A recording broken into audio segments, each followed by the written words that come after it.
Салам достор, биздин бүгүнкү темабыз бөлчөктөрдү кошуу. Элестетебиз, бизде ушундай 2-1 деген бөлчөк бар жана ага биз 3-1 кошкубуз келсе, биринчиден биз түшүнүшүбүз керек. 2-1 деген эмнени билдирет? Бул ушундай бир пицца десек, аны 2ге бөлүп, бир бөлүгүн ал дегенди билдирет. Ал эми 3-1 бул ушул эле пиццаны 3 бөлүккө бөл жана ал жерден дагы эмне бир бөлүгүн ал. Биз дароо эле кошуп албайбыз бул 2 бөлүктү, себеби эгер сүрөттү карасак, булардын эмне бөлүктөрдүн кусоктордун размерлери ар кандай. Ошондуктан биз биринчи аларды тең кусокторго бөлүшүбүз керек. Башкача айтканда, бул жерде мисалы 2 дагы 3 дагы бөлүнгөн сан бул 6.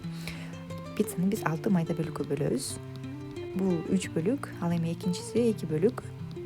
Кошуу үчүн эмне кылабыз? Биз жалпы 6 кусоктон 3-өн алып атабыз. Биринчи пиццадан, экинчи пиццадан 6-дан 2 эле кусокто алабыз. Эми кошсок болот, себеби пиццалардын майда кусокторунун размери бирдей. Бул 6-дан 5 болот. Демек, жобу 6-дан 5. Эгерде пицца катарында көрө турган болсок, дал ушундай эле пицца 6га бөлөбүз жана ал жерден биз ушундай 5-өн тандап алабыз. Бул биздин жообубуз болот.